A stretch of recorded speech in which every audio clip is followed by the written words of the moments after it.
Hello friends, welcome to Fathi Cooking Specialist channel. இன்னைக்கு நம்ம சேனல்ல ரொம்பவே எம்மியான Oreo mousse எப்படி செய்யறதுன்னு பார்க்கலாம். இன்னைக்கு நான் பேக்கர்ஸ்ன்ற பிராண்ட்ல இருந்து whipping cream powder எடுத்துர்க்கேன். யூசுவலா நான் எப்பவுமே whipping cream தான் யூஸ் பண்ணுவேன். சரி இந்த ஒரு வாட்டி மட்டும் whipping cream powder ட்ரை பண்ணி பார்ப்போம்னு வாங்கியிருக்கேன். அந்த whipping cream powder பாத்தீங்கன்னா எந்தவித கட்டியுமே இல்லாம நல்லா பவுடரா நம்ம இந்த மாதிரி மேஷ் பண்ணி விட்டுக்கலாம்.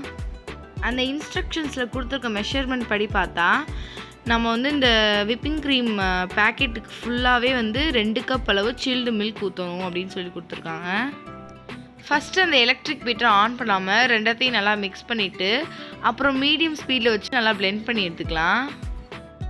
ஸோ நடுவில் பார்த்திங்கன்னா என்னால் முடிஞ்ச ஷார்ட் வீடியோஸ் தான் நான் எடிட் பண்ணி அப்லோட் பண்ணிக்கிட்டு இருந்தேன். எதனால் லாங் வீடியோஸ் அப்லோட் பண்ணலன்னா இப்போ நான் 12th ஸ்டாண்டர்ட் படிக்கிறதுனால நிறைய எக்ஸாம்ஸ் அப்புறம் படிக்க வேண்டியது நிறையா இருக்குது. அதனால் இதில் கான்சென்ட்ரேட் பண்ண முடியல. என்னால் முடிஞ்ச வரைக்கும் நான் இதில் வீடியோ போட ட்ரை பண்ணுறேன். ஆக்சுவலாக அந்த வீடியோ எடுத்தே ரொம்ப நாள் ஆச்சு. எடிட் பண்ணுறதுக்கு டைமே கிடைக்கல. நான் தான் இவ்வளோ லேட்டாக எடிட் பண்ணி போடுறேன். ஒரு 5 to 10 மினிட்ஸ் அப்படியே விடாமல் பீட் பண்ணிகிட்டே இருந்தீங்கன்னா நல்லா உங்களுக்கு திக்கான க்ரீம் கிடச்சிரும். இந்த அளவுக்கு இருக்கணும் அதோடைய கன்சிஸ்டன்சி. நல்லா ஒரு ஹை பீக் வர அளவுக்கு இருக்கணும்.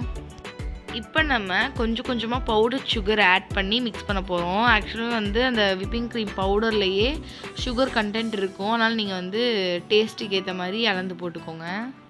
இப்போ நம்மளுடைய ரொம்ப முக்கியமான இன்க்ரீடியன்ட் தான் இப்போ நம்ம சேர்க்க போகிறோம். ஓரியோ பிஸ்கெட் தான் சேர்க்க போகிறேன். நான் இன்றைக்கி சாக்லேட் ஃப்ளேவர் எடுத்திருக்கேன்.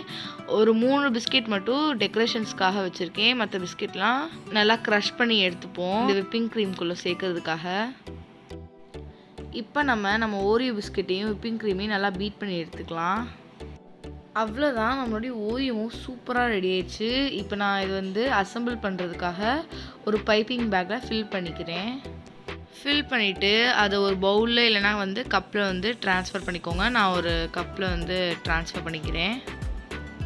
மேலே டெக்கரேஷனுக்காக ஓரியோ பிஸ்கெட்டை தான் க்ரஷ் பண்ணியும் ஹாஃபாக கட் பண்ணி வச்சுருக்கேன். அப்புறம் ஒரு 1/2 hour மட்டும் ஃப்ரிட்ஜில் வச்சு எடுத்துக்கலாம். அவ்வளோதான், நம்மளோட எம்மியன் ஈஸியான ஓரியோ மவுஸ் ரெடி. இந்த மவுஸோடைய கன்சிஸ்டன்சி பாருங்கள், அவ்வளோ பர்ஃபெக்டாக இருக்குது. டேஸ்ட்டுமே வேறு லெவலில் இருந்துச்சு. கண்டிப்பாக அதை ட்ரை பண்ணி பார்த்துட்டு கமெண்ட் செக்ஷனில் கமெண்ட் பண்ணுங்கள். இந்த வீடியோ உங்களுக்கு பிடிச்சிருந்துச்சுன்னா லைக் பண்ணி ஷேர் பண்ணி கமெண்ட் பண்ணுங்கள். மறக்காமல் சப்ஸ்கிரைப் பண்ணி பக்கத்தில் இருக்க பெல் ஐக்கானை கிளிக் பண்ணி ஆல் ஆப்ஷன் கொடுத்துக்கோங்க. தேங்க்ஸ் ஃபார் வாட்சிங்.